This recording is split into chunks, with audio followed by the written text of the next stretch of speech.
Stood still for a glimmer to arrive. Halo semuanya guys, kembali lagi sama gue Aldo dengan rambut gue yang belah tengah ini, ya. Tapi intinya hari ini gue pengen curhat lagi, jangan terganggu dengan rambut gue yang mungkin kurang nyaman di mata ya. Tapi hari ini gue pengen curhat lagi sesuatu yang relatable, dekat dengan gue, bahkan beberapa kali itu masih gue lakukan gitu ya. Seperti yang udah lu bisa baca di judul ya. Hari ini tuh gue pengen curhatin soal cicilan dan bagaimana stigmanya di masyarakat. Jadi intinya tuh kita semua nih ya pasti sering dengar berbagai statement dari banyak orang gitu ya. Khususnya mungkin public figure atau orang-orang kaya atau orang-orang terkenal. Seperti misalnya kayak sebuah pernyataan, barang lu tuh masih nyicil aja, jangan banyak gaya lah, jangan banyak bacot, jangan pamer-pamer gitu, jangan posting-posting gitu. Mungkin ada statement juga kayak, nih gue tuh beli rumah tuh cash loh, gak nyicil gitu. Atau gue beli mobil nih gak nyicil, gak kayak lu gitu. Nah, menurut gue dengan banyaknya statement yang kayak gini, tentunya tuh pasti ada orang-orang itu yang akhirnya merasa terserang dan merasa bahwa dirinya tuh jadinya akhirnya lebih rendah dari orang yang ngeluarin statement tersebut. Yang akhirnya itu ngebuat sebuah jarak antara si kaya dan si miskin. Itu tuh jaraknya semakin melebar. Dan akhirnya menimbulkan sebuah social gap yang menurut gue semakin tinggi gitu kan. Atau economical gap gitu. Khususnya membuat sebuah pemikiran baru juga terhadap sebagian orang yang jadi sedih, jadi tertekan, dan jadi rendah diri. Karena merasa masih punya cicilan gitu loh. Yang akhirnya kata cicilan tuh jadi sebuah konotasi yang negatif untuk sebagian orang. Walaupun tentunya tetap menjadi sebuah kata yang netral atau bahkan sebuah instrumen yang sangat membantu bagi sebagiannya lagi.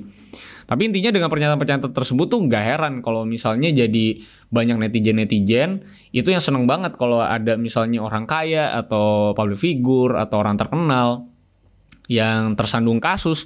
Itu tuh jadi sebuah kesenangan bagi sebagian netizen gitu karena menurut mereka makan nih gitu kan, sama lu sama gue gitu ya, kena bala lu kan kayak gitu ya. Jadi emang gak heran gitu karena sebagian atau oknum-oknum public figure atau orang-orang terkenal atau orang-orang di sosial media juga sering melakukan sebuah bisa dibilang merendahkan orang lain lewat statement-statement mereka secara tidak langsung gitu. Itu menurut gue pribadi ya. Nah tapi sebelum gue bahas soal dampak cicilan terhadap kehidupan bermasyarakat kita atau society kita lebih jauh, gue tuh pengen kasih tahu bagaimana cicilan itu bisa tercipta karena ini benar-benar sebuah hal yang harus lo tahu sebelum kita memahami cicilan secara seutuhnya. Jadi kita coba balik ke grassroots-nya dulu nih. Jadi sebenarnya zaman dulu tuh terciptanya cicilan itu dimulai oleh toko furniture asal New York, Amerika bernama Copperwith and Sons. Di mana mereka tuh menyadari bahwa banyak banget orang Amerika di tahun 1800-an tuh lagi yang memang berkembang banget secara ekonomi serta angka kelahiran yang tinggi juga. Jadi kebutuhannya juga banyak. Jadi si toko ini tuh sadar pasti banyak banget orang yang punya kebutuhan buat beli furniture nih, buat ngisi rumah mereka karena perekonomian pada saat itu lagi naik. Tapi di sisi lain mereka tuh juga sadar bahwa banyak kebutuhan lain yang juga perlu dibeli sama orang-orang Amerika ini. Secara ekonomi tuh lagi memang berkembang banget dan lagi banyak banget anak yang lahir. Jadi kan akhirnya banyak banget yang harus dibeli gitu kan. Tapi kan karena banyak banget ya mereka coba memikirkan sesuatu yang efektif dan efisien untuk banyaknya kebutuhan ini. Jadi mereka pertama kali itu akhirnya bikin model cicilan. Tentunya dengan skala yang lebih kecil alias ruang lingkupnya tuh nggak seglobal sekarang yang bisa pakai Visa, Mastercard dan segala macamnya. Baru di tahun 1850-an si cicilan ini mulai diimplementasiin sama beberapa perusahaan lain seperti perusahaan mesin jahit bernama Singer Sewing Machine Company yang sejajar dengan perkembangan pabrik-pabrik dan juga home business yang mulai menggunakan mesin-mesin untuk ngebuat produksi mereka semakin efisien tapi pengennya bayarnya per tahap supaya nggak ngegebuk dompet dan cash flow dari perusahaannya. Dan cash flow-nya jadi lebih sehat kan karena nggak langsung keluarin duit sebanyak itu. Khususnya bagi para pengusaha yang memang di rumah dan tentunya mereka-mereka yang bisnis dari rumah atau kecil-kecilan. Dan tentunya cicilan pada waktu tersebut itu tentunya dengan bunga yang memang diimplementasikan. Karena kan keuntungan mereka yang memberikan cicilan adalah yang ngasih bunga. Jadi dapat untung gitu. Yang memang dibebankan kepada sang pembeli. Tapi sayangnya sistem yang memang kalau lu denger di kuping kan ini kayak ngebantuin orang susah atau orang yang lagi butuh gitu untuk membeli kebutuhan mereka gitu dengan sistem cicilan gitu ya.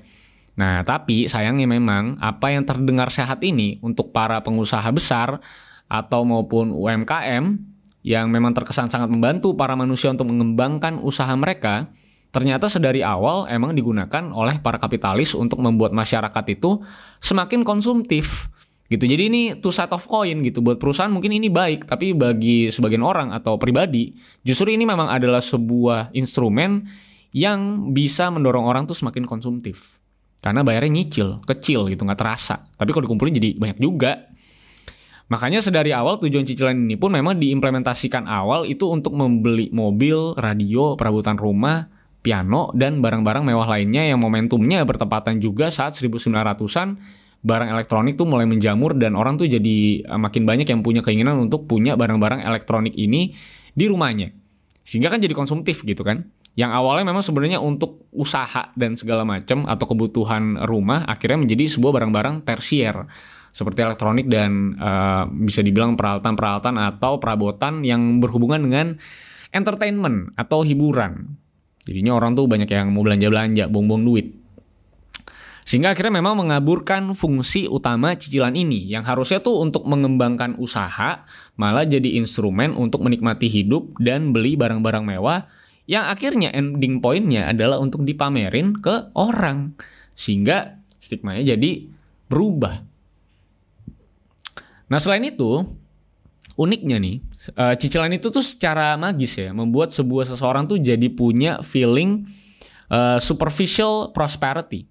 Alias ngebuat seseorang itu merasa punya duit dan akhirnya beli barang-barang tersier. Padahal pada kenyataannya, mereka tuh nggak punya uangnya atau nggak mampu beli itu barang kalau misalnya harus beli cash. Jadi inilah superficial prosperity, sebuah feeling yang sangat jahat yang muncul di diri lu setelah lu memegang kartu kredit gitu. Tapi gue sih nggak menyalahkan siapapun yang pakai instrumen cicilan untuk beli barang-barang yang diinginkan. Itu makan hak lu ya. Tapi ingat semuanya harus terukur dan jangan sampai malah jadi menderita karena cicilan atau bahkan sampai ngutang. Atau bahkan sampai mungkin dikejar-kejar debt collector hanya karena lu nyicil barang-barang yang nggak penting. Karena banyak banget orang yang akhirnya tuh kerja banting tulang itu cuman buat cicil iPhone Pro Max gitu misalnya. Jadi silakan gunakan cicilan tuh dengan bijak dan terukur dan jangan sampai kemakan agenda para kapitalis yang emang mancing kita buat nyicil. Iklan cicilan ringan, cicilan 0% padahal harga udah dinaikin dulu segala macam. Tidak perlu Anda termakan dengan hal-hal tersebut gitu ya. Apalagi kampanye cicilan ini tuh makin lama tuh bisa dibilang makin gokil lah strateginya. Mulai dari pinjol yang iklannya tuh selalu langsung ngasih simulasi cicilan yang kelihatannya ringan padahal sangat-sangat besar bunganya.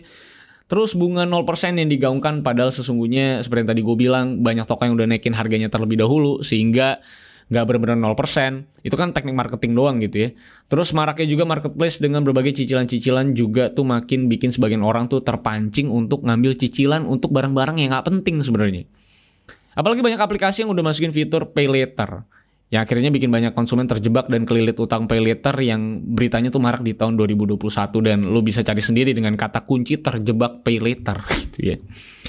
Dan tentunya juga marketplace secara cerdas juga kadang menempatkan simulasi cicilan tersebut tuh saat lo mau check out. Padahal lo memang tidak berniat untuk melakukan cicilan tapi udah langsung ada simulasi-simulasinya dan itu mendorong lo untuk terus yang namanya melakukan pemakaian kartu kredit atau mencicil suatu barang-barang yang tidak perlu. Intinya gue pengen ngingetin lo bahwa lo harus ingat apa yang semua lo lihat di jalanan dan mungkin di HP lo atau di TV lo atau di layar komputer lo. Itu memang ditujukan untuk memancing lo untuk terus ngeluarin uang.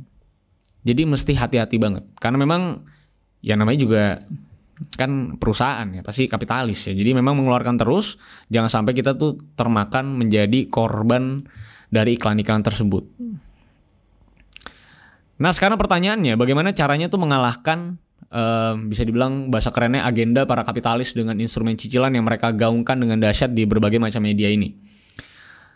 Caranya menurut gue adalah pakai instrumen cicilan ini sebagaimana mestinya instrumen cicilan ini diciptakan. Yaitu adalah memang untuk membeli sebuah barang yang secara langsung itu bisa menaikkan pendapatan lo. Sehingga saat lo mendapatkan pendapatan dari sebuah barang yang lo cicil, nantinya lo akan bisa membeli barang tersier dengan cara cash atau tanpa cicilan. Nah ini gue sangat menyarankan kalau modelannya kayak gini, ini cicilan benar-benar adalah sebuah instrumen yang sangat bermanfaat pastinya jadinya. Misalnya lu lah nih ya, misalnya seorang kameramen nih, terus dengan kamera A dengan kualitas A lu bisa dapet duit 1000 misalnya. Tapi lu tahu kalau misalnya lu ganti kamera ini jadi kamera B, lu bisa ngeluarin kualitas B. Dan akhirnya lu bisa gandain pendapatan lu jadi 2000. Sedangkan cicilannya cuman misalnya 500. Sehingga sekarang lu bisa profit bersih 1500 setiap bulannya. Jadi lu udah untung dong gitu kan ya, 500-nya. Jadi gak perlu nyicil pakai duit lu gitu kan, bisa dibilang itu potong sebagai biaya operasional gitu kan. Dan begitu terus ke depannya, dan lu bakal bisa gandain profit lu dengan cara memanfaatkan metode cicilan ini, dan akhirnya lu bisa beli barang-barang keinginan lu dengan cara cash dan tidak pakai cicilan. Yang sebenarnya kegunaan utamanya adalah memang untuk mengatur cash flow lu atau cash flow dari bisnis lu, dan akhirnya dengan penggunaan cicilan yang benar gitu ya, lu bisa makin kaya karena lu menaikkan kualitas dari produksi lu. Misalnya sebagai kameramen. Itu baru penggunaan cicilan yang menurut gua bijak dan cerdas gitu, karena menggunakan cicilan sebagaimana mestinya cicilan itu digunakan. Tapi dari tadi kan gue bacot-bacot seakan-akan gue sempurna gitu ya, seakan-akan gue memang menggunakan cicilan untuk barang-barang produksi gue. Tidak, gue juga kadang sampai detik ini tuh masih sering pakai cicilan tuh buat barang-barang aneh yang gue beli karena nominal bulanan yang kelihatan kecil banget gitu. Tapi ingat, itu kalau kecil-kecil itu banyak ya ujung-ujungnya juga numpuk yang lo cicil. Makanya gue juga sedang merubah kebiasaan gue gitu ya dalam melihat cicilan-cicilan tersebut, dan akhirnya memulai hidup dengan cara gue selalu mengkalikan 10 dengan harga barang yang bakal lu beli. Jadi kalau misalnya gue mau beli barang aneh-aneh itu misalnya 1 juta gitu ya, mainan misalnya, setidaknya gue punya duit 10 juta lah untuk yang namanya jadi tanda atau jadi sebuah warning. Apakah gue memang mampu membeli barang tersebut, atau gue tuh sebenarnya memaksa beli barang tersebut dengan cara mencicil. Dimana itu salah banget. Dan kalau misalnya lo butuh contoh lagi, misalnya contoh lain mungkin yang related dengan gue lah gitu misalnya ya. Dimana misalnya gue mencoba menaikkan produksi gue dengan harapan bisa dapetin hasil lebih banyak dalam waktu yang lebih cepat dengan kualitas yang lebih baik tentunya.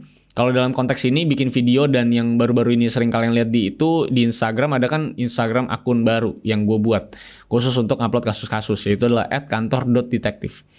Yang memang misalnya nih, untuk kebutuhan tersebut ini, untuk menaikkan produksi dan bikin postingan untuk @kantor.detektif tersebut gitu ya. Gue misalnya membeli sebuah produk nih, nah yang ada di depan gue nih. Sekalian gue mau ngasih tahu spek dari laptop ini yang mungkin bisa membantu produktivitas kalian. Laptop ini adalah ZenBook 14X OLED, sesuai namanya. Laptop ini udah pakai layar OLED, layar yang sama kayak di TV gue di rumah. Buat yang udah lihat room tour gue pasti tahu, karena gue sekarang addicted sama OLED gitu kayaknya ya. Layar ini bagus banget karena memang resolusinya udah 4K HDR dan support touchscreen juga, jadi kalian bisa pakai tuh pencet-pencet layar gitu ya. Dan bentuk layarnya juga unik, yaitu tinggi. Jadi buat gue yang suka ngetik dan bikin thumbnail itu puas banget buat dilihat. Layar ini juga untuk urusan warna, untuk kalian yang memang membutuhkan warna akurat gitu ya. Ini udah di CIP3 100, jadi udah cocok banget buat preview warna video YouTube sampai nge-preview hasil desain post IG baru gua nih di @kantor.detektif.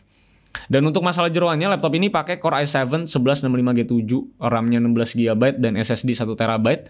Dan kalau buat multimedia udah pasti mantep banget karena speaker laptop ini didesain oleh Harman Kardon. Dan kalau kalian tanya laptop tipis begini pasti ribet buat masalah colokan, tenang aja karena ini laptop udah lengkap banget karena ada full size HDMI kalau mau presentasi misalnya kalian di kampus atau di kantor orang gitu ya.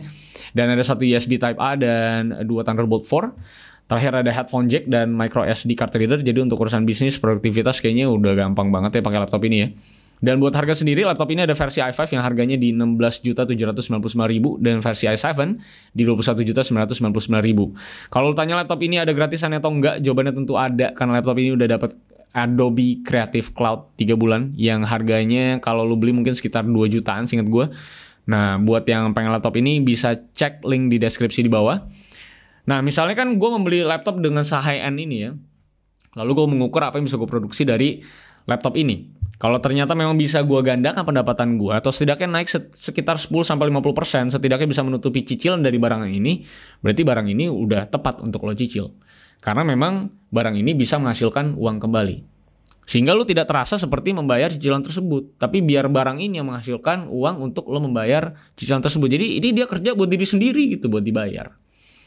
Jadi menurut gue jangan sampai yang namanya superficial prosperity itu bisa tertransfer ke dalam diri lu dan lo terima gitu. Jadi jangan sampai kalau lu misalnya punya kartu kredit atau ngeliat fitur pay later atau pinjol, terus lo tertarik dengan hal itu untuk membeli barang-barang yang tidak menghasilkan uang kembali kepada lu, lu tetap harus berhati-hati. Kalau memang misalnya mau menyicil sesuatu, pastikan takarannya batasannya adalah 30% dari pendapatan lu. Tapi gue sarankan 30% tersebut daripada buat nyicil barang, mendingan lu investasikan lah ke tempat lain yang bisa menghasilkan uang lagi untuk lu. Sehingga di masa tua lu tuh bisa pensiun dengan tenang.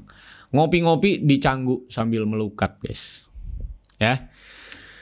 Jadi itu dia curhat gue soal cicilan, karena gue pribadi tuh pernah terjebak cicilan juga pada masa lampau ya, karena kebiasaan superficial prosperity itu sendiri gitu ya, dimana gue ngutang kartu kredit cukup banyak dan akhirnya bisa lepas, dan itu gue jadikan pelajaran, dan sampai detik ini gue hanya menggunakan kartu kredit tuh untuk benar-benar sesuatu yang sifatnya wajib kudu pakai kartu kredit.